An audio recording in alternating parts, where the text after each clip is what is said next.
Fachada do STF. A imagem descortina-se para as laterais. Imagem interna do plenário. Direto do plenário, voltamos a apresentar. Estamos de volta já com imagens do plenário do Supremo Tribunal Federal, ministros dirigindo-se aos lugares respectivos para o início dos trabalhos da sessão plenária da tarde desta quarta-feira. Todos podemos nos sentar. Declaro aberta essa sessão ordinária do Supremo Tribunal Federal e passo a palavra à senhora secretária, que fará a leitura da ata da sessão anterior. Ata da 29ª sessão extraordinária do plenário do Supremo Tribunal Federal. Em pé, à direita do ministro Dias Toffoli. Agosto de 2019. Presidência do senhor ministro Dias Toffoli. Presentes à sessão, os senhores ministros... Carmen Lilian Oliveira de Souza, assessora-chefe do plenário. Carmen Lúcia, Rosa Weber, Roberto Barroso, Edson Fachin e Alexandre de Moraes. Ausentes, justificadamente, os senhores ministros Celso de Mello e Luiz Fux.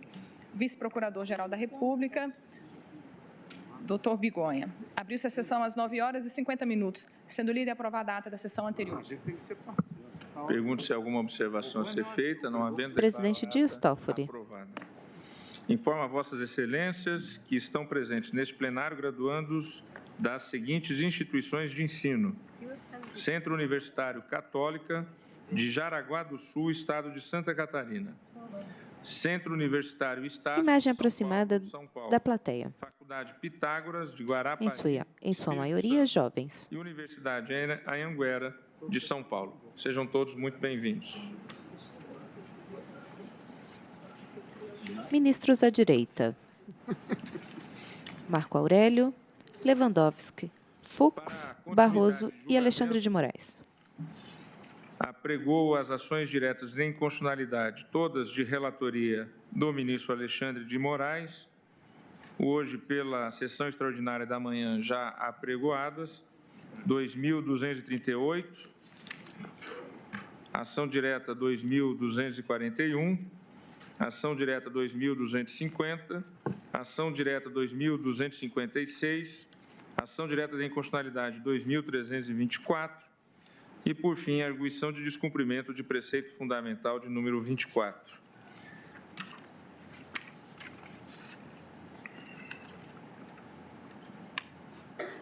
Iniciado o julgamento de mérito, o tribunal, por unanimidade, julgou improcedente a ação direta no tocante à impugnação da inconstitucionalidade formal da Lei de Responsabilidade Fiscal. Na sequência, por unanimidade, julgou improcedente a ação no que se refere aos artigos 4º, parágrafo 2º, inciso 2, parte final, e parágrafo 4º, 11, parágrafo único e 14, inciso 2, da Lei Complementar 101 de 2000, tudo nos termos do voto do relator. Em seguida, o julgamento foi suspenso para continuidade nesta tarde. Com a palavra, o eminente relator, ministro Alexandre de Moraes. Presidente, boa tarde. Cumprimento ministro Alexandre de Moraes, na ponta da mesa à direita. Estamos na metade da maratona. Plateia ao fundo. Terminaremos hoje, se Deus quiser. O item 3.4 é a questão do artigo 17, parágrafos 1º a 7º e do artigo 24 também. Presidente, ambos os dispositivos, artigo 17 e 24, positivam da mesma maneira que analisamos logo antes do intervalo, analisamos um mecanismo de prudência fiscal para as despesas obrigatórias continuadas, de modo geral, e ações de seguridade social de modo específico, e, como disse, ambos trabalham com a lógica semelhante ao artigo 14, exigindo que a criação dessas espécies de gastos obedeça a certas condições. Aqui a argumentação é muito semelhante à do artigo 14, então aqui realmente não há necessidade de toda repetição, mas não há nenhuma afronta aos princípios federativos. Aqui há simplesmente o alerta para que o gestor, seja municipal, estadual ou federal, ao estabelecer benefícios ou serviços relativos à seguridade social, o faça com prudência, estabelecendo uma série de requisitos. Por exemplo, prevê o parágrafo 1º, os atos que criarem ou aumentarem despesa deverão ser instruídos com estimativa. Algo lógico, seja na vida privada, seja na iniciativa privada, e que infelizmente não era no poder público. Retoma o voto o ministro Alexandre de Moraes, relator. Permanente de receita, o proveniente de elevação de alíquotas, ampliação da base de cálculo, majoração ou criação de tributos. São todas regras de estabilidade e prudência fiscal para garantir a macroeconomia sem, em momento algum, atingir a autonomia, a autonomia dos entes federativos. Aqui o artigo 165, parágrafo 2º da Constituição, já previa que a lei de diretrizes orçamentárias deveria contextualizar metas, prioridades, observadas inclusive alterações, qualquer alteração futura na legislação tributária. O que fez a lei de responsabilidade fiscal foi disciplinar de modo mais atento, para que, e nós não podemos aceitar, para que a lei de diretrizes orçamentárias, a LDO, não seja uma mera obra de ficção. Então, não há nenhum atentado aqui à autonomia dos entes estatais, não se fere o princípio federativo.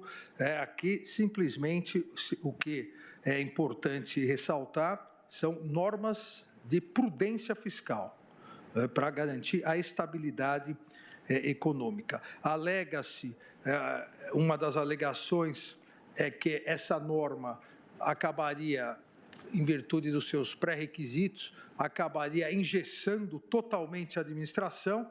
Há até um dos requerentes que coloca que para cada contratação de meia dúzia de servidores, haveria necessidade de um amplo estudo, impacto. Nós já temos 19 anos da lei, se mostrou que não há nenhuma incompatibilidade prática também.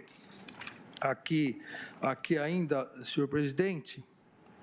Em julgamento, diversas ADIs e uma DPF. A lei de responsabilidade fiscal, ao exigir que aumentos de despesa fossem instruídos com estimativa de impacto orçamentário e financeiro, demonstração de compatibilidade com as metas fiscais vigentes, previsão de compensação dos efeitos financeiros criados no futuro, o que fez de forma absolutamente legítima, ao meu ver, foi conferir credibilidade aos compromissos assumidos pelo poder público, estruturando-os com indispensável segurança orçamentária.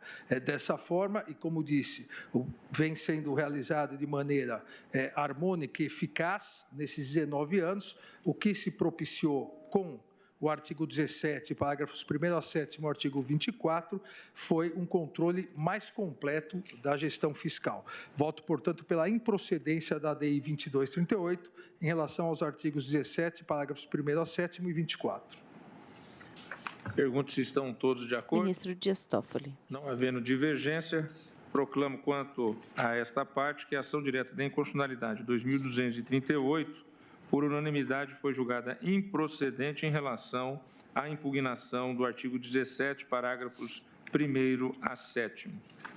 E 24. E 24. O item 3.5, presidente, aqui... Novamente fala o ministro Alexandre de Moraes. 2250, o objeto artigo 35, foi indeferida a medida cautelar e eu voto pela improcedência da arguição. O texto normativo, a base do texto normativo, veda a realização de operação de crédito entre um ente da federação diretamente ou por intermédio de fundo, autarquia, fundação, dá as exceções permitidas e estabelece eventuais sanções. O que houve de impugnação, além do genérico sobre o princípio federativo, a ADI 2250 diz que esses dispositivos restringem a possibilidade de realização de operações de crédito entre entes federativos e ao estabelecer formas de prestação de contas, teriam ultrapassado o campo de competência atribuído ao legislador da União. Da mesma forma como já estipulado e já narrado nas questões anteriores, não me parece que haja aqui qualquer inconstitucionalidade. São normas de saneamento das contas públicas, são normas de regularidade fiscal, o dispositivo referido no texto e foi longamente exposto em relação ao próprio artigo 35, esse dispositivo foi referido no texto da exposição de motivos, que transcrevo aqui no voto e leio somente uma parte. o item 25 da exposição de motivos, que diz que ênfase especial é conferida a proibição de concessão de qualquer empréstimo ou financiamento para pagamento de despesa de pessoal, bem como a realização de operação de crédito que tenha por objetivo renovar, refinanciar ou postergar dívida anteriormente contraída. Aqui, o que ocorria era uma rolagem da dívida ou uma ampliação da dívida interna do poder público para conseguir pagar as suas despesas, principalmente em relação a pessoal. E isso simplesmente fazia com que a dívida ampliasse, aumentasse, com todos os efeitos nefastos à macroeconomia. Confirme-se, isso ficou confirmado durante todos os anos, a partir desse problema, que o incremento do déficit público dos entes subnacionais não é um fenômeno de consequências localizadas, como já nos referimos anteriormente. Acaba havendo, a partir do que eu chamei desse egoísmo de um ente federativo, acaba havendo reflexos nefastos aos interesses de todos os demais entes federativos. Os processos de endividamento crescentes afetam a realidade de uma federação como um todo, não só porque podem obstaculizar o desempenho de agendas macroeconômicas titularizadas, como também porque trazem em si um perigo muito grande, um perigo moral sempre latente, que nós já vimos várias vezes ocorrer no Brasil, a necessidade de absorção das dívidas locais por toda a federação. Uma nefasta socialização da irresponsabilidade fiscal. Exatamente isso que proíbe esses artigos impugnados. E diga-se aqui, senhor presidente, que já havia essa possibilidade a partir do artigo 163, 1 e 2 e 165, parágrafo 9º, inciso 2º, da própria Constituição Federal.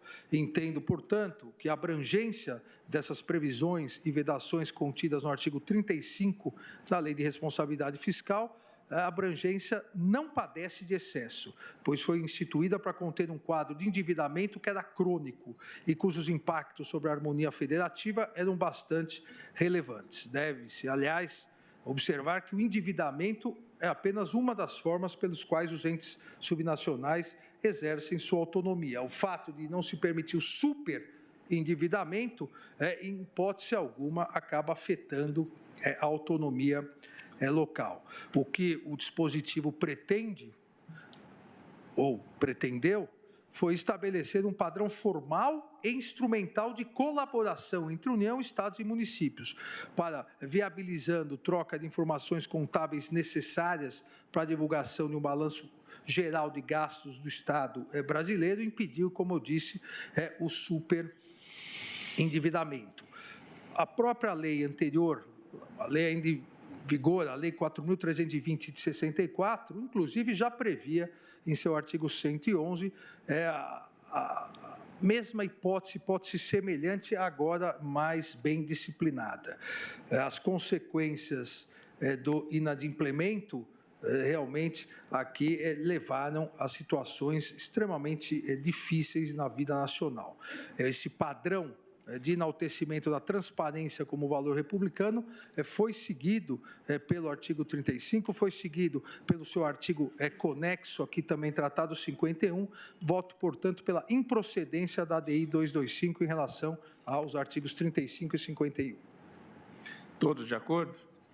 Não havendo divergência, eu proclamo que, em relação à ação direta de inconstitucionalidade 2.250, no que se refere aos artigos 35 e 51 da Lei de Responsabilidade Fiscal, a unanimidade for julgada improcedente. Item 3.6, presidente, aqui a impugnação é da ADI 2238, o objeto é o artigo 60, a medida cautelar foi indeferida, voto pela improcedência. Aqui é extremamente simples. O artigo 60 estabelece que lei estadual ou municipal poderá fixar limites inferiores àqueles previstos nessa lei complementar para as dívidas consolidada imobiliária, operações de crédito e concessões de garantias. Na verdade, na impugnação desse artigo, o requerente na ADI 2238, ele acaba conflitando com toda a sua argumentação. dizendo que só o Senado pode fazer isso. Na verdade, o Senado estabelece a máxima. E aqui se redobra a autonomia dos entes federativos, cada um, mediante suas circunstâncias, podem estabelecer limites inferiores àqueles previstos. Ou seja, aqui o que se fez foi respeitar totalmente os princípios federativos. A própria impugnação se mostra, com a devida vênia, absolutamente errônea. Voto pela improcedência da DI 2238 em relação ao artigo 60. Todos de acordo? Não havendo divergência, a unanimidade, julgado improcedente a ação direta de inconstitucionalidade 2238 quanto ao artigo 60. Vossa Excelência prossegue. Presidente, vamos tentar no item 4, ainda em relação ao mérito. Aqui a análise da constitucionalidade material ainda da Lei de Responsabilidade Fiscal, mas os dispositivos que passaram a ser analisados a partir de agora, as impugnações genericamente tentaram demonstrar atentados contra os princípios federativo e da separação de poderes. Aqui se incluiu a questão da separação de poderes. O artigo 9º, parágrafo 3º, o artigo 20, o artigo 56 caput e parágrafo 2º, 57 e 59 caput e parágrafo 1º, inciso 4º. Então, além da contrariedade aos princípios e regras constitucionais do federalismo, já analisados no item anterior,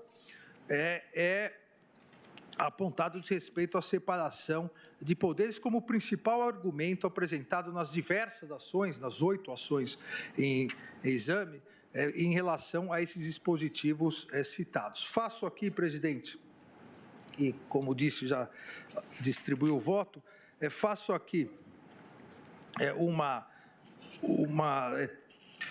análise, um estudo sobre os modernos mecanismos da separação de poderes, não só a evolução, como os modernos mecanismos de separação de poderes, a ideia evolutiva, desde lá de trás, da separação de funções de Aristóteles, passando por diversos juristas, cientistas políticos, filósofos, tratados no célebre segundo Tratado do Governo Civil de John Locke, e depois, eu diria, popularizado por Montesquieu, no capítulo 6º do seu famoso, célebre Espírito das Leis, da Constituição da Inglaterra, e chegando até nós, já com toda uma, eu diria, uma nova versão, amoldando-se a tradicional separação de poderes, com toda a doutrina norte-americana dos freios e contrapesos, coloco a partir disso, e rebato os pontos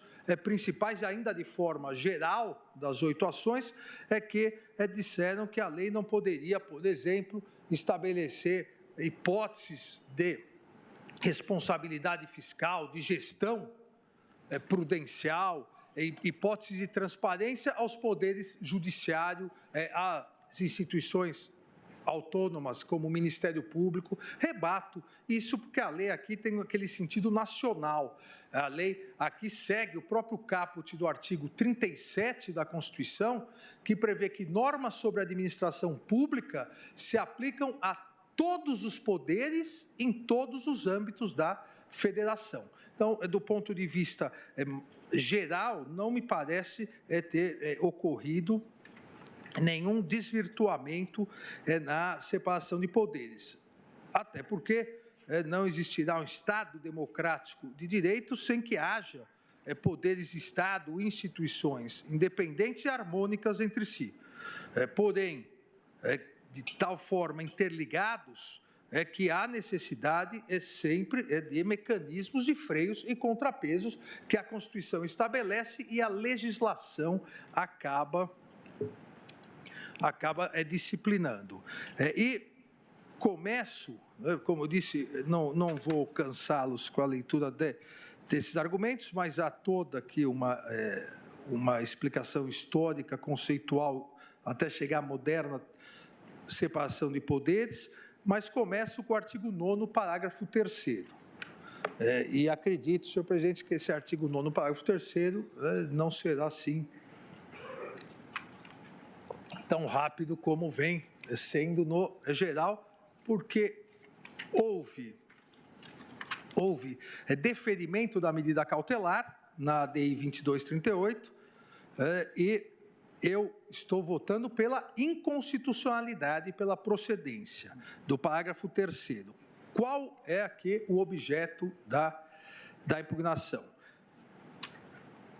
Continua o voto, o ministro Alexandre de Moraes, relator. Se verificado ao final de um bimestre que a realização da receita poderá não comportar o cumprimento das metas de resultado primário ou nominal estabelecidas no anexo de metas fiscais, os poderes e o Ministério Público promoverão por ato próprio e nos montantes necessários, nos 30 dias seguintes subsequentes, limitação de empenho e movimentação financeira, segundo os critérios fixados pela Lei de Diretrizes Orçamentárias. Nenhum problema em relação a isso, tanto que não houve impugnação. Porém, no parágrafo 3º, há a previsão, no caso de os poderes legislativo e judiciário e o Ministério Público não promoverem a limitação no prazo estabelecido no caput, é o Poder Executivo autorizado a limitar os valores financeiros segundo os critérios fixados pela Lei de Diretrizes Orçamentárias. A partir das premissas já analisadas e rapidamente resumidas por mim, sobre o princípio da separação de poderes, as garantias constitucionais previstas aos poderes de Estado e que se aplicam integralmente à instituição do Ministério Público, entre essas garantias, autonomia financeira, essas garantias são instrumentos para a perpetuidade da divisão independente e harmônica dos poderes de Estado. E, igualmente, defendem a efetividade dos direitos fundamentais e a própria perpetuidade do regime democrático. Os poderes de Estado, e aqui especificamente o Legislativo, o Judiciário e a instituição do Ministério Público, têm autogoverno e autonomia financeira, devendo elaborar suas propostas orçamentárias dentro dos limites estipulados na Lei de Diretrizes Orçamentárias. Se as propostas orçamentárias forem encaminhadas em desacordo com esses limites, o Poder Executivo procederá aos ajustes necessários para fim de consolidação da proposta orçamentária anual e quem vai decidir, no fim das contas, será o Poder Legislativo. Durante a execução orçamentária no exercício, também há a previsão da impossibilidade de realização de despesas ou assunção de obrigações que extrapolem os limites estabelecidos pela LDO, exceto se previamente autorizados mediante a abertura de créditos suplementares. Nessa análise procedimental do exercício da autonomia financeira dos poderes legislativo e judiciário e da instituição do Ministério Público, temos que os dois poderes, assim como o executivo, mas aqui não se trata do executivo, os dois poderes, legislativo e judiciário, e a instituição do Ministério Público, são regidos pelas 3 leis de natureza orçamentária: o Plano Plurianual, a Lei de Diretrizes Orçamentárias e a própria Lei Orçamentária Anual. O exercício da plena autonomia financeira pressupõe a participação dos poderes de Estado e do Ministério Público na elaboração das propostas, como já decidido pelo Supremo Tribunal Federal, e cito aqui 2 ADIs de relatoria de Vossa Excelência, presidente, ADI 4426 e 4356, mas não se trata, na autonomia financeira, somente de participar na elaboração das propostas, no envio das propostas, mas também em reforço, e aqui me parece a questão importantíssima, e salvo engano, o objeto muito semelhante à ADI de relatoria do ministro Fachin, que nós acabamos tirando Vossa Excelência tirou de julgamento da semana passada sobre os duodécimos. Aqui é importante porque a autonomia financeira não se refere, como disse, só à possibilidade de propostas, de participação na elaboração, mas também na execução orçamentária. A Constituição prevê, em reforço à autonomia financeira dos poderes legislativo e judiciário e da instituição do Ministério Público, e incluo aqui mais recentemente da Defensoria Pública, a Constituição estabeleceu no artigo 168 um mecanismo automático e obrigatório de repasse orçamentário, na modalidade de duodécimos, cujo desrespeito possibilita, inclusive, intervenção federal e configura crime de responsabilidade. O artigo 168 expressamente prevê que os recursos correspondentes às dotações orçamentárias compreendidos os créditos suplementares especiais destinados aos órgãos do Poder Legislativo e Judiciário, do Ministério Público e da Defensoria Pública, ser-lhes-ão entregues até o dia 20 de cada mês em duodécimos, na forma da lei complementar. Aqui é uma previsão de autonomia financeira, porque quem tem a chave do cofre é o Executivo. De nada adiantaria para o cumprimento da autonomia, da efetiva autonomia financeira, a previsão orçamentária, a plena programação administrativa financeira orçamentária do Legislativo, do Ministério Público e, mais recentemente, da Defensoria Pública, de como seriam feitos os gastos também no exercício da sua autonomia administrativa, se o dinheiro não chegasse.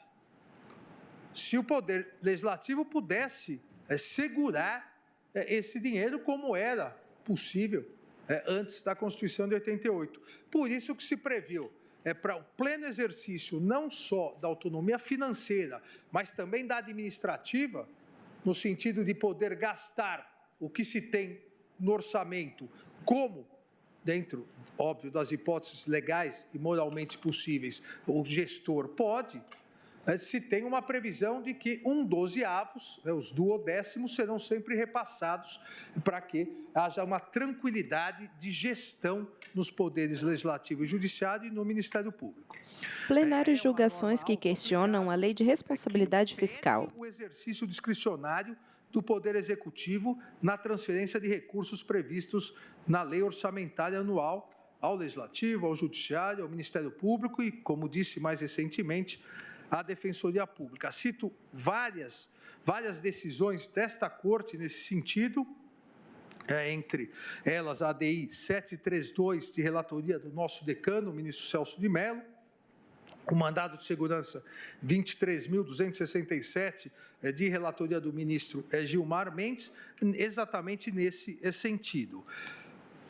Quem vota é o ministro Alexandre de Moraes, relator. A execução do orçamento aprovado, e essa questão importante a ser tratada na presente hipótese, a execução do orçamento aprovado deve observar os necessários ajustes entre o programado e o efetivamente arrecadado.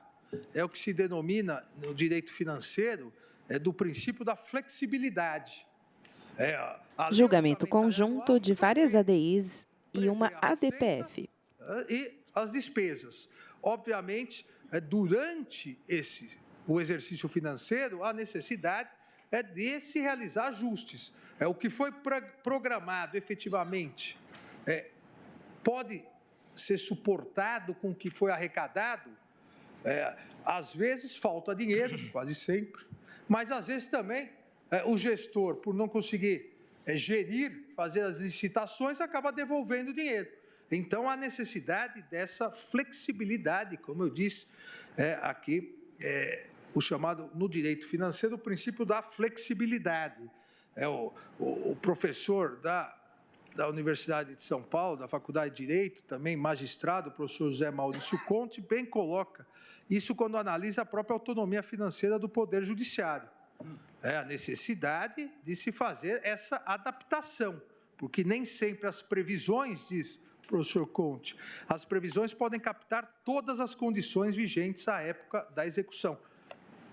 Dessa maneira, a execução orçamentária deve ser sempre baseada em duas premissas básicas: o fiel cumprimento do texto aprovado pelo Poder Legislativo e a realização das adequações necessárias em virtude da realidade da receita arrecadada e da despesa realizada durante o exercício financeiro, com créditos suplementares, às vezes contingenciamento, sem, contudo, e às vezes na prática isso acaba virando ficção, mas sem, contudo, efetivar-se verdadeira desnaturalização da peça orçamentária. Assim, obviamente, a correta execução orçamentária nos moldes definidos pela lei orçamentária, pela LOA, sempre estará sujeita à correspondência entre a previsão e a efetivação de receitas e despesas, pois, em caso contrário, será necessária a devida flexibilização, mesmo que o montante esteja previsto na dotação legal e incluído no valor da programação financeira. Nem sempre, aqueles que lidam com orçamento sabem, nem sempre o orçamentário e o financeiro acabam coincidindo. Às vezes há muito orçamentário e pouco financeiro. Na verdade, na maior parte das vezes. Essa adequação, a aplicação do princípio da flexibilidade, que era um princípio não normatizado, não positivado, essa imposição passou a ser texto legal, artigo 9º. O artigo 9º caput, que, volto a dizer, não houve impugnação. Se verificado no final de um bimestre que a realização da receita poderá não comportar o cumprimento das metas de resultado primário ou nominal estabelecidos no anexo de metas fiscais, os poderes e o Ministério Público promoverão por ato próprio e nos montantes necessários, nos 30 dias subsequentes, limitação de empenho e movimentação financeira, segundo os critérios fixados pela Lei de Diretrizes Orçamentárias. Nenhum problema.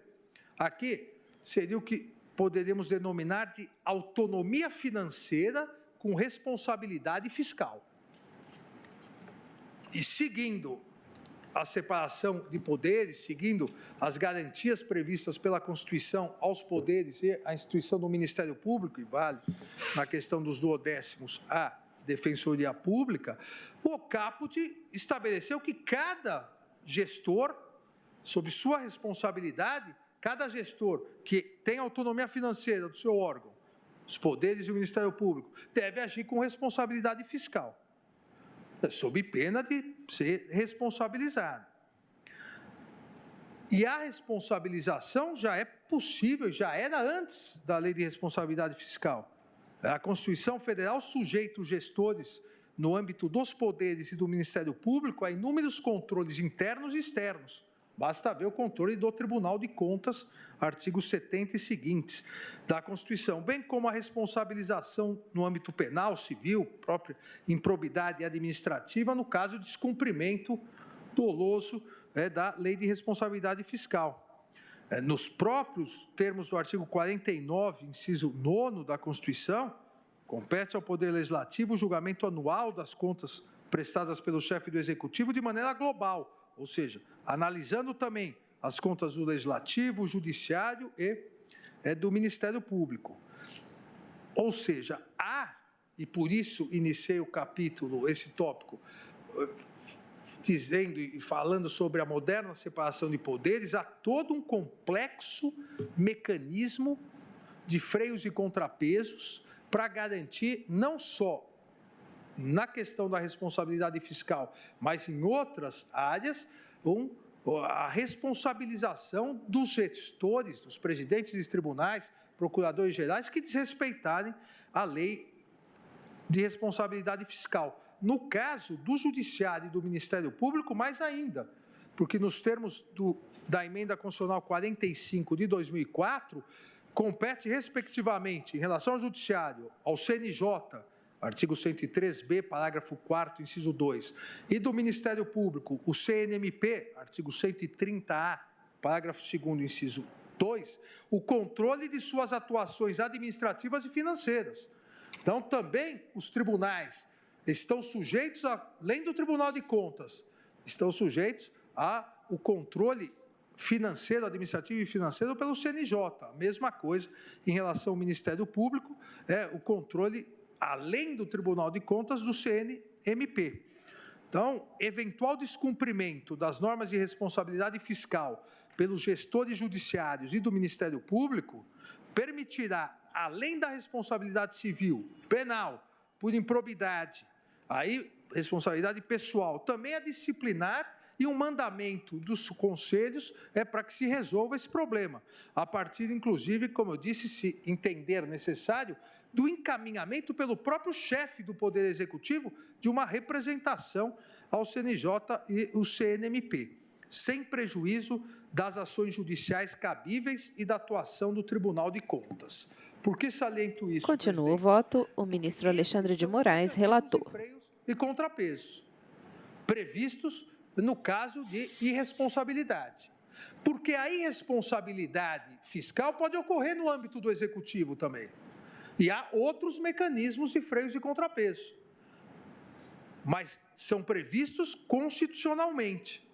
O que fez o parágrafo 3º do artigo 9º foi estabelecer um novo mecanismo que, ao meu ver, não guardou pertinência com o modelo de freios e contrapesos estabelecido constitucionalmente, e o modelo de freios e contrapesos estabelecido constitucionalmente, ele existe para assegurar o exercício responsável, mas independente, por parte dos poderes legislativo, judiciário e do Ministério Público.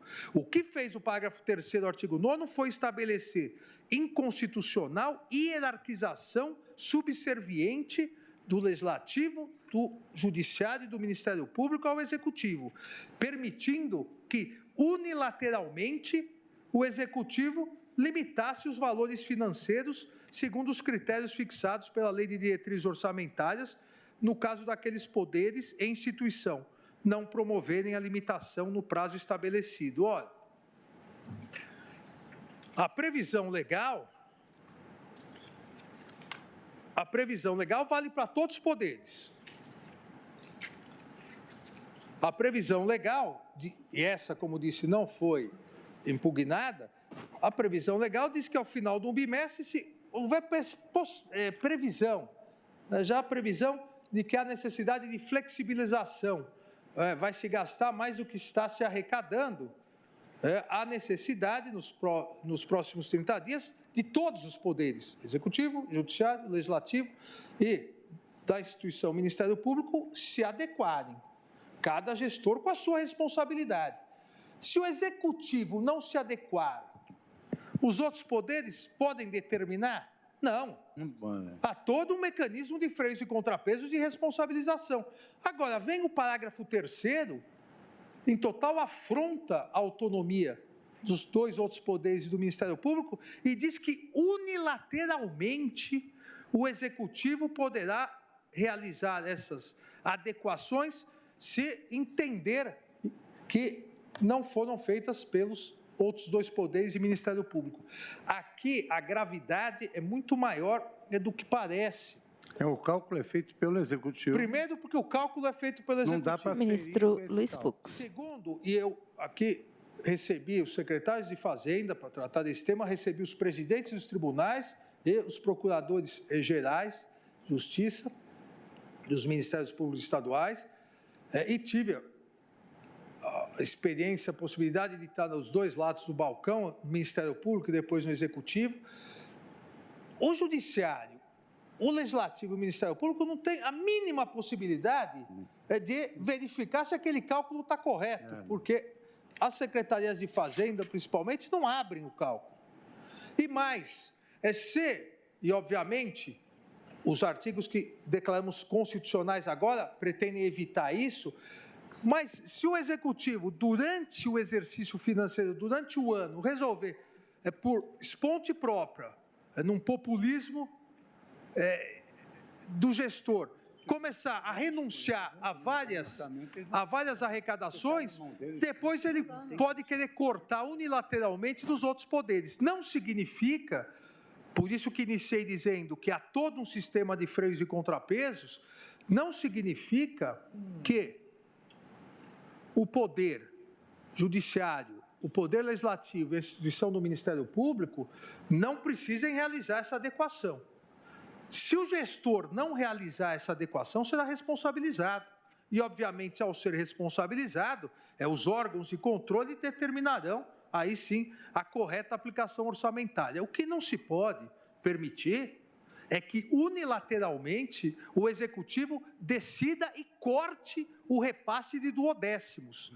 Porque aqui o que se diz, com o parágrafo 3º do artigo 9º, é que unilateralmente poderá cortar o repasse do duodécimo. Não é 10 mais, vai ser 9. Aí o tribunal diz, não, mas eu fiz os cálculos, continua sendo 10. Não, o meu cálculo é esse, eu arrecado e corto. Ou seja, isso é uma temeridade para a própria autonomia, autonomia financeira e, consequentemente, administrativa Ministro, dos tribunais. Vossa Excelência me permite a sua... Ministro Luiz Fux, votação, à direita. O seu sentimento em relação a esse dispositivo, ele está absolutamente em consonância com a história que o Poder Judiciário tem enfrentado em relação ao Executivo. Todos nós aqui já fomos relatores de mandados de segurança em que o Executivo se recusava a deixar o Congresso Nacional arbitrar o orçamento judiciário. Então, ele se recusava a incluir o orçamento. Precisava em anexo, porque se recusava a incluir. Mas aqui é uma questão diferente. Se me permitem, sem querer adiantar posicionamento, Ministro Dias Toffoli. para a reflexão, exatamente porque, em primeiro lugar, o Estado é um só. Em segundo, a máquina arrecadadora, ela se encontra no Executivo.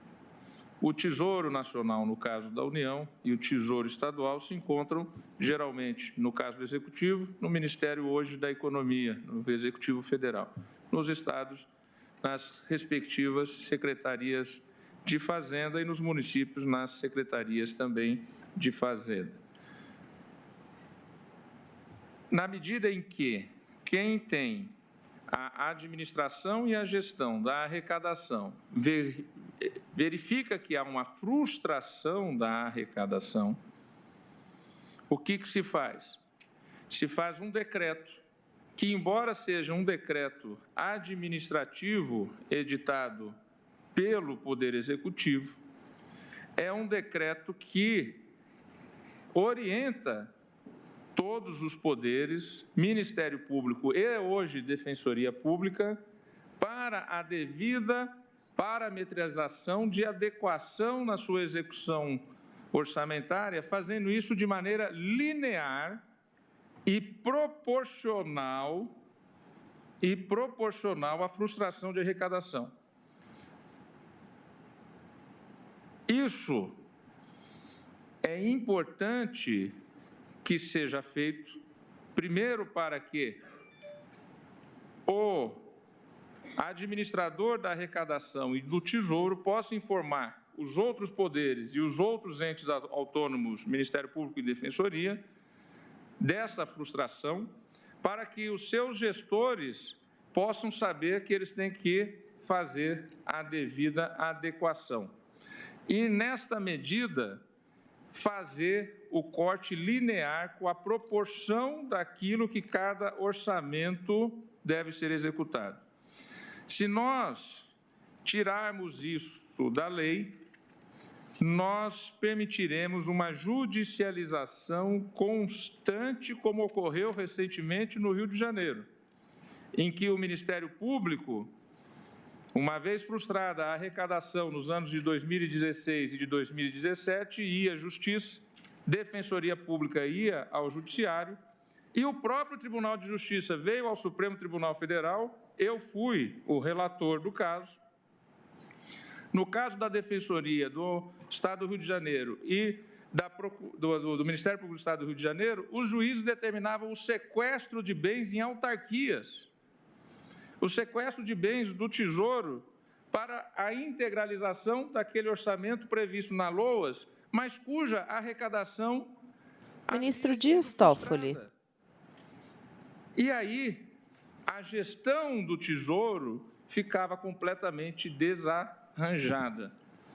Aqui, no caso específico do Tribunal de Justiça, do qual eu fui relator, promovemos um acordo, eu levei a turma e a turma homologou o acordo. E, através do uso do fundo do Tribunal de Justiça do Estado do Rio de Janeiro, houve um empréstimo do fundo que superou, então, esses dramas que a gestão do Estado do Rio de Janeiro estava tendo para exatamente cumprir uma execução orçamentária, no mínimo em relação aos subsídios e aos pagamentos dos seus servidores. O que eu penso aqui, sem adiantar voto, é que talvez a melhor saída aqui, até para se evitar excessos de judicializações futuras, seria uma interpretação conforme. Uma interpretação conforme, porque o ato do Executivo sempre será necessário, porque o Tesouro é um só. Só gostaria de trazer isso à reflexão e lembrando os colegas que participaram na segunda turma desta deliberação do acordo, o ministro Gilmar, o ministro Lewandowski, que estavam lá, o ministro Celso, a ministra Carmen, nós debatemos muito isso e, à unanimidade, aprovamos aquele acordo que, naquele momento, salvou as finanças do Estado do Rio de Janeiro. Presidente, mas são coisas... para assentar o quê? Que essa limitação feita por parte do Poder Executivo, ela seja em relação ela seja linear, ou seja, para todos os três poderes e os entes autônomos, Ministério Público e Defensoria Pública, na proporção dos seus orçamentos, seja linear, obviamente franqueando a abertura de todas as informações em relação à arrecadação e à justificativa da frustração de arrecadação, para dar a transparência devida. E, nesses limites, os entes e os poderes, os entes autônomos e os poderes fazerem a adequação. Até porque, senão, eles não vão saber qual é a adequação. Seria a interpretação conforme de... Ministro Marco Aurélio. Do parágrafo 3º do artigo 9º. Presidente, eu gostaria... O relator está julgando inconstitucional. Eu ainda não terminei, mas eu gostaria de fazer primeiro uma observação. Nós vivemos até hoje sem esse dispositivo. Foi concedida a liminar. Suspendeu. Porque o que ocorre é o Poder Executivo dialoga hoje com os demais. Primeiro, que a realidade orçamentária, sabemos, é sempre muito aquém, principalmente para o Poder Judiciário e Ministério Público, diferentemente da previsão para o próprio Executivo. Segundo, que hoje se exige pelo menos um diálogo institucional. Aqui eu volto a insistir. Primeiro que a lei... Ministro Alexandre de Moraes. E a vida continuou. Ou seja... Julgamento conjunto de várias ADIs e uma DPF. Os presidentes de tribunais, os procuradores gerais podem ser responsabilizados se não cumprirem o artigo 9º, que é a flexibilização. Por isso, o sistema tem funcionado. Tem funcionado. O que o parágrafo 3º coloca é uma hierarquização. Ou seja, o presidente, o governador diz, caiu X, eu vou cortar, se você não cortar. O presidente do tribunal fala, não, mas não caiu, está aqui. Problema seu, unilateralmente corta. Isso é uma hierarquização, porque se o executivo gastar mais, o presidente do tribunal, administrativamente, não vai cortar. E eu volto a insistir, não muda nada do que vem sendo realizado hoje desse discurso, desse diálogo, institucional, porque a medida foi deferida, liminar. Exatamente porque, mas, ao meu ver, ministro, fere de morte. Vossa Excelência me permite, por favor. Pelo preceito, a atuação do Executivo fica vinculada à inércia dos demais poderes. Eu queria fazer uma observação também, por gentileza. Por favor. Senhor presidente, eu tenho dificuldade... Ministro Ricardo Lewandowski. Eu sei que há uma tendência do Supremo Tribunal Federal em admitir cortes lineares.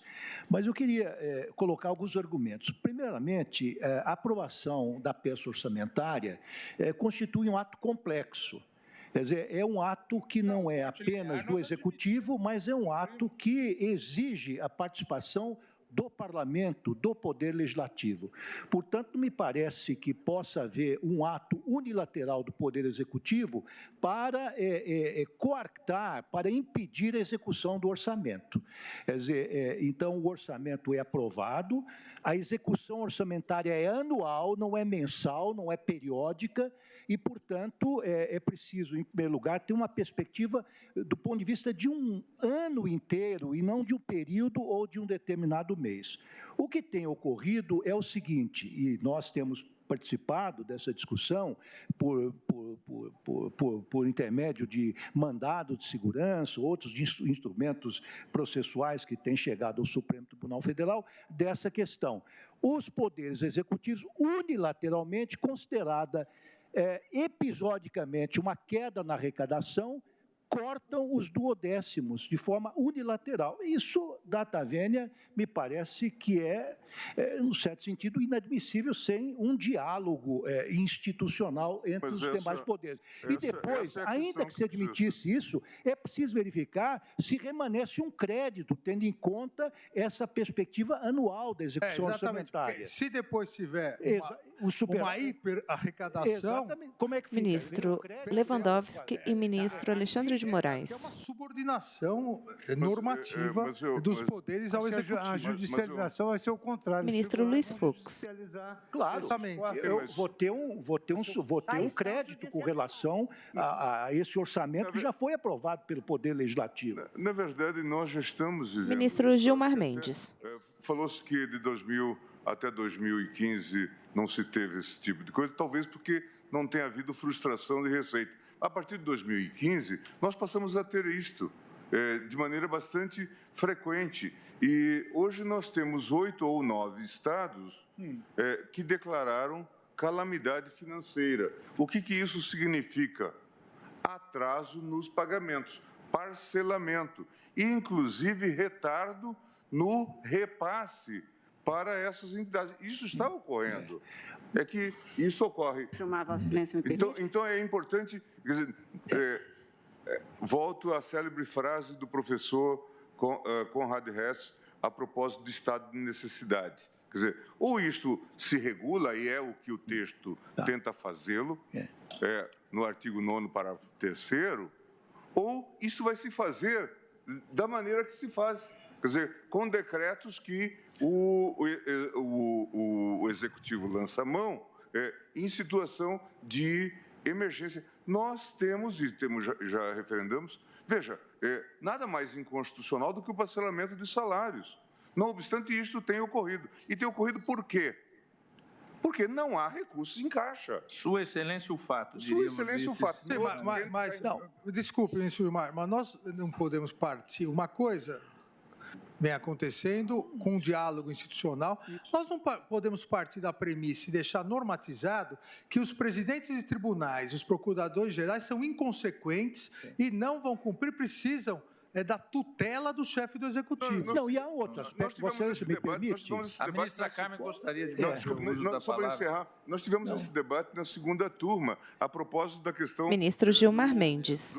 Do Rio de Janeiro, em que se fez essa construção e se fez essa interpretação que o ministro-presidente está propondo de se fazer um corte linear. Inclusive com o uso dos recursos do fundo que não se destinava àquela finalidade. Que não se destinava para poder fazer o empréstimo e depois, com o aumento de arrecadação, quando o Estado voltasse a tê-lo, pagando o fundo. Pois é, mas eu queria fazer uma rápida intervenção também. É muito frequente verificarmos que existe uma certa manobra, a margem de manobra por parte do Executivo no sentido de remanejamento de verbas. Eu já peguei um caso, não quero nominar qual é este caso, de um grande estado da Federação Brasileira, em que o Executivo tinha uma espécie de uma má vontade com relação ao... Ministro Ricardo Lewandowski. Repassava verbas dizendo que não tinha condições de remanejar, enfim, os recursos que possuía, quando, de fato, tinha. Eu até admitiria, digamos assim, um corte linear, desde que comprovado que não há mesmo recursos, desde que comprovado que não há possibilidade de remanejamento de verba por parte do Executivo, e desde que se estabelecesse a possibilidade de recuperação do crédito, tendo em vista uma perspectiva ânua da execução orçamentária. Mas é o que está previsto, a meu ver, presidente, é o que está previsto no artigo 9º da Lei Complementar. Ministro Marco Aurélio. O artigo versa sobre a frustração da receita imaginada. E aí viabiliza o contingenciamento. De que forma? Mediante a atuação dos poderes legislativo, judiciário e do Ministério Público. Agora, se eles não tomam a iniciativa de implementar o contingenciamento, há de atuar o Poder Executivo, que é o autor dos repasses, dos duodécimos. Senão ele vai suportar sozinho 168. O fracasso da... Então, eu penso que o dispositivo, como ressaltado pelo relator, ele tem a cautela própria ao prever que, em um primeiro passo, a iniciativa dos poderes e do Ministério Público. Não havendo essa iniciativa, aí há de atuar o Executivo, que é quem, a teor do disposto no artigo 68 da Constituição Federal, promove o repasse. Ministra Carmen Lúcia. Não, presidente, não era nada tão importante. Apenas para dar um testemunho, Vossa Excelência está experimentando isso agora, que, ainda que não tivesse uma judicialização tão grande... Ministra Carmen Lúcia, à esquerda. Etc., da presidência, nós vamos ver que há alguns anos isto vem com muita frequência ao Supremo, muita frequência, exatamente porque o ministro Alexandre pôs muito bem, eu tenho o verbo, que é a lei orçamentária, e preciso ter a verba, que é o financeiro, como Vossa Excelência falou. Eu não posso ter a verba sem o verbo, e muitas vezes eu tenho o verbo e não tenho a verba. É isso que acontece no mundo real. Então, eu tenho uma lei com a previsão, que nos últimos anos se acentuou não acontecendo. Entretanto, o que se tem proposto, talvez até exatamente por causa do deferimento da cautelar neste caso, tenha sido essa composição, judicializa-se com uma frequência enorme. O ministro-presidente pode dar o testemunho, tenho certeza, o ministro Lewandowski, na presidência, teve isso, nós tivemos uma grande discussão no caso específico do Rio Grande do Sul, em que ainda o ministro Theory, aqui neste plenário, alguns haverão de se lembrar muito bem, como acentuava a dificuldade enorme de nós fixarmos que era preciso que o Executivo não cortasse, porém, o Judiciário vem aqui e nós esbarramos numa norma expressa, o repasse do 10º até o dia 20, não dá nem espaço para interpretação.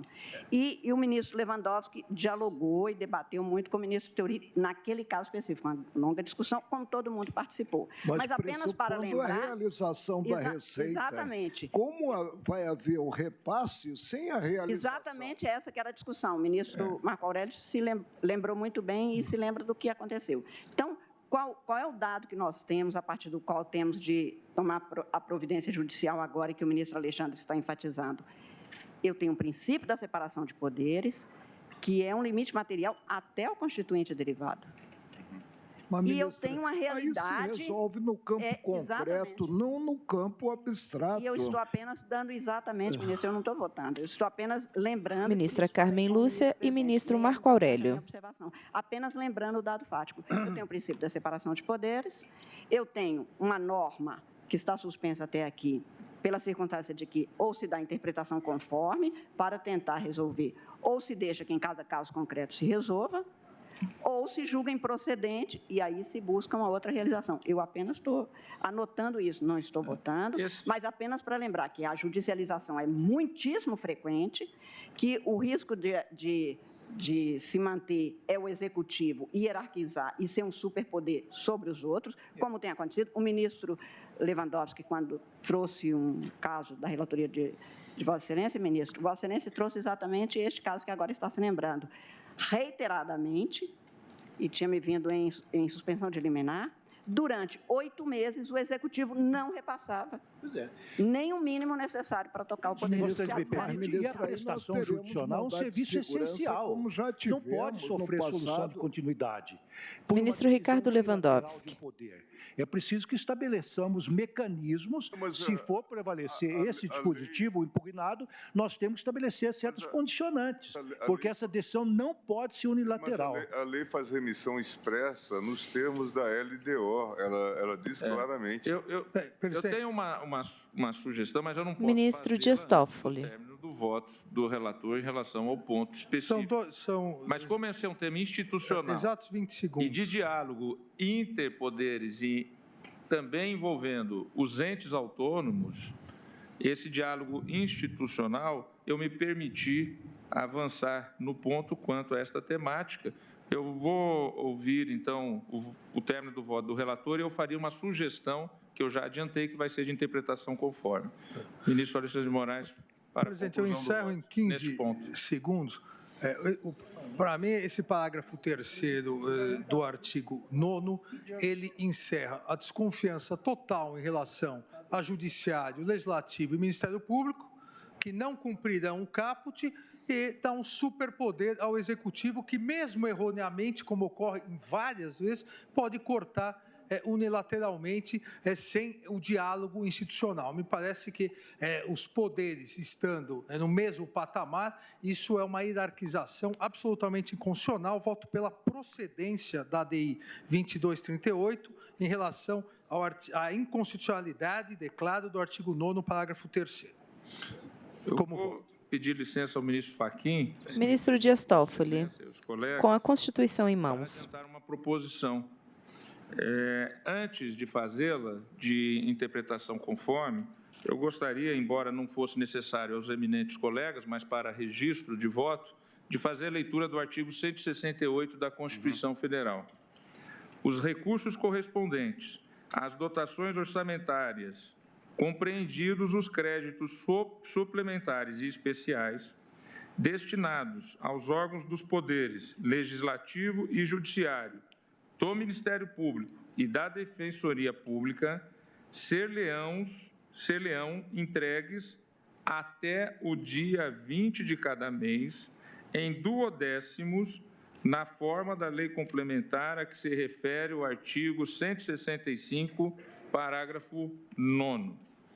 Ou seja, esta é uma obrigação ao ente que concentra a arrecadação e que faz cumprir na distribuição das receitas a lei orçamentária anual. Por isso, no ponto, eu vou pedir vênia ao eminente relator para fazer a seguinte proposição. E como os debates já estão realizados, eu vou direto ao ponto. Julgo parcialmente procedente para fixar a interpretação conforme, no sentido de que a limitação dos valores financeiros pelo Executivo, prevista no parágrafo 3º, se dará no limite do orçamento realizado no ente federativo respectivo e observada a exigência de desconto linear e uniforme da receita corrente líquida prevista na lei orçamentária, com a possibilidade de arrestos nas contas do ente federativo respectivo, no caso de desrespeito à regra do artigo 168 da Constituição Federal de 88, repasse até o dia 20 de cada mês. Eu penso que isso tenta sintetizar uma possibilidade de exatamente impedir que haja uma preponderância do Executivo, mas, ao mesmo tempo, equilibrar que não seja o Executivo o único ente, o único poder ou ente autônomo a arcar com a total frustração de receita. É a minha proposição que eu faço. Já está no preceito. A interferência do Executivo... Ministro Marco Aurélio. Deixando de proceder ao repasse, como previsto na lei orçamentária, diante de uma frustração e da falta de contingenciamento pelo Poder Legislativo, pelo Poder Executivo, pelo Ministério Público. É o que está no... Mas a proposição do ministro Toffoli é diferente. Ela pressupõe uma medida constritiva de quem não recebeu o que deveria receber contra o Executivo, é isso? Mas isso já existe hoje, a possibilidade. O que ocorre, ministro Marco Aurélio, é que hoje, na prática, no mundo real, há pelo menos um diálogo institucional. E, obviamente, se o Poder Judiciário e o Ministério Público não concordam, vão à Justiça. O que está aqui permitido é que, unilateralmente, vamos dizer que o presidente do Tribunal de Justiça... O primeiro passo é de contingenciamento pelo Poder Legislativo, pelo Poder Judiciário e pelo Ministério Público. Eles entendam que não há necessidade... unilateralmente... Ministro Alexandre de Moraes e ministro Marco Aurélio. Que só poderá ser resolvido diante dos parâmetros do caso concreto, um processo, portanto, subjetivo. Nós estamos dando um cheque em branco. Eu não posso, a priori, dizer que o parágrafo 3º do artigo 9º da lei complementar conflita com a Constituição Federal. Não posso. Ministro Marco Aurélio. Não termos a organicidade que a própria lei complementar visa implementar. Vamos...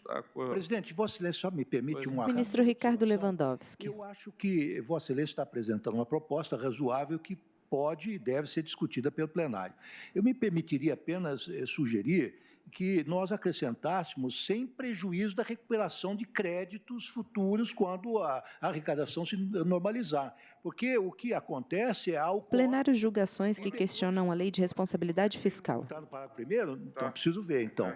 Pois Expressa, não sei, não acredito. O que eu penso é que a interpretação... Ministro Marco Aurélio. Ao invés de solucionar descompasso, poderá criar descompassos maiores. Eu penso que aqui nós... Ministro Lewandowski. Ministra Carmen Lúcia. Não, apenas para fazer a leitura... Ministra Carmen Lúcia, à esquerda. Como é que faríamos, ministro Lewandowski? O parágrafo 1º do artigo 9 dispõe, no caso de restabelecimento da receita prevista, ainda que parcial, a recomposição das dotações cujos empenhos foram limitadas dar-se-á de forma proporcional às reduções efetivadas. Não. Quer dizer, está previsto? Está previsto, próprio. Está previsto. Eu penso que a interpretação conforme, ela serve... Ministro Dias Toffoli. Uma orientação a todos os entes da federação e a todos os poderes, e com exatamente a possibilidade do arresto se houver algum tipo de falta de transparência ou de equívoco do Poder Executivo ao gerir os recursos que não são recursos do Poder Executivo, são recursos do Estado. Em caso concreto, eu, por exemplo, tive uma situação envolvendo... Ministro Marco Aurélio. Em que o Executivo realmente deixou de proceder aos repasses, sem que houvesse causa para o contingenciamento. Aí nós decidimos, caso concreto, agora vamos tocar numa lei que vem sendo observada anos e anos, e sabendo que qual é a tendência quando se tem o cerceio no campo financeiro. Presidente, o meu grande receio é modificar-se a lei que está em vigor, repito, né, desde 2000, modificar-se julgando a DINS, né, só um esclarecimento. Do ano 2000, agora alterar-se uma lei que vem sendo observada. Não, presidente, só um esclarecimento, ministro Marco Aurélio. Esse parágrafo foi suspenso. Ministro Alexandre de Moraes.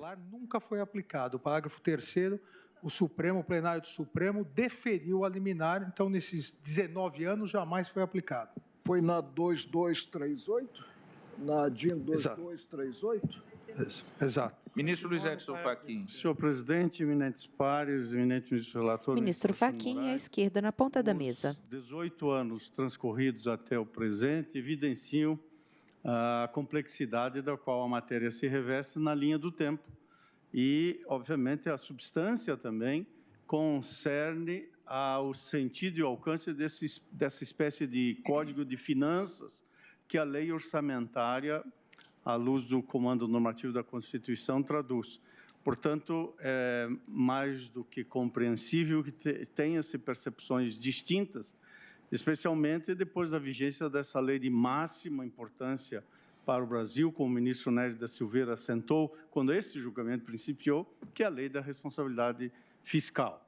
Na verdade, debater sobre o orçamento público, como sabemos, é procurar calibrar as expectativas dentro do espaço normativo da lei orçamentária, e que já se disse aqui neste plenário, em outra ocasião, que é a lei infraconstitucional mais relevante após a própria estrutura normativa da Constituição. Isto, portanto, evidencia para quem está acompanhando esta sessão o sentido que há em diferentes visões ou cosmovisões a partir desta matéria, ou desse dispositivo, que é o parágrafo 3º do artigo 9º da Lei da Responsabilidade Fiscal, que é mesmo um dos núcleos deste tema. Feita essa introdução, eu já houvera cumprimentado o ministro Alexandre de Moraes pelo didatismo da apresentação, artigo dos votos, e até esse momento, granjeando o resultado da compreensão que Sua Excelência trouxe à colação, unanimidade. E aqui já se apresenta circunstância em face da qual haverá, quando menos, uma divergência parcial, eis que o sentido do voto que trago à colação vai ao encontro da proposta que o eminente ministro-presidente vem de fazer. Também entendo que aqui a compreensão a ser destinada a esse parágrafo 3º do artigo 9º da Lei da Responsabilidade Fiscal tem no seu núcleo um tema central que é a limitação de empenho, pela frustração da arrecadação.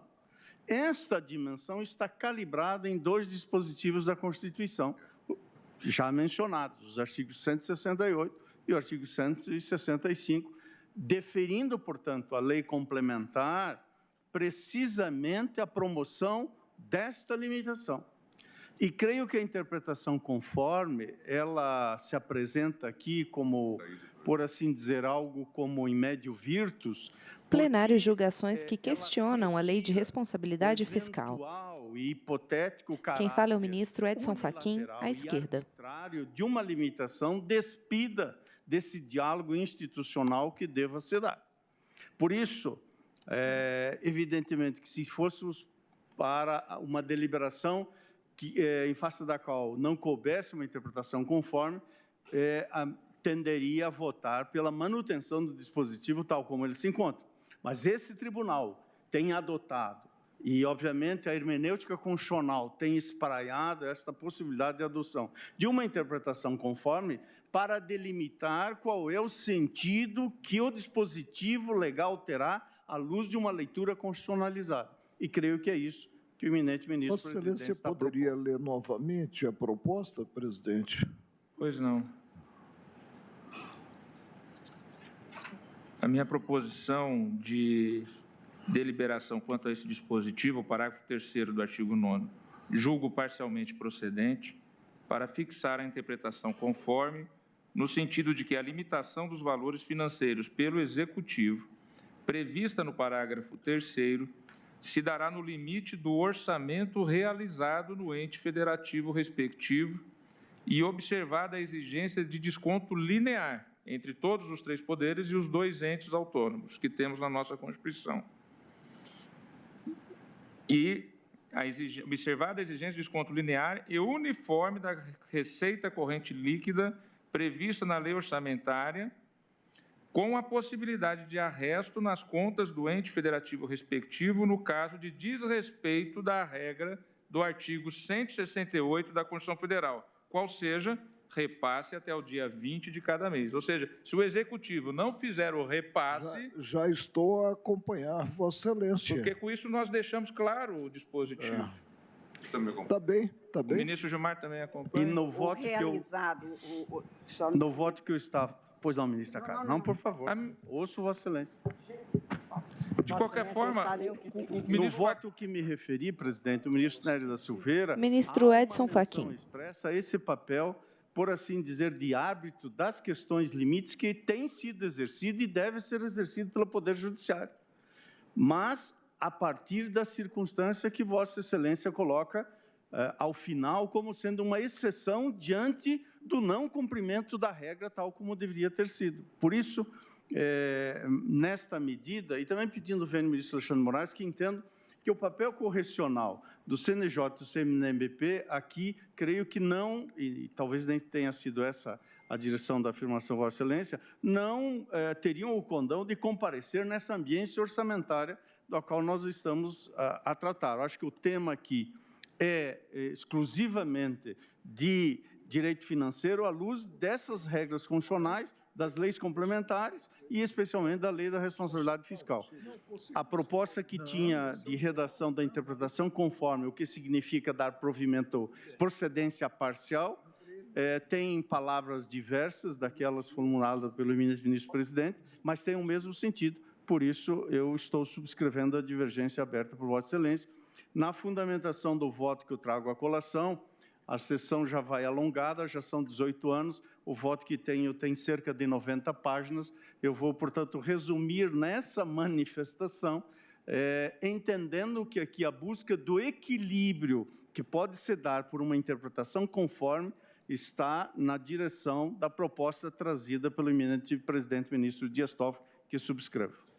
Diante do horário, eu vou suspender a sessão e retomamos no prazo regimental. A proposta...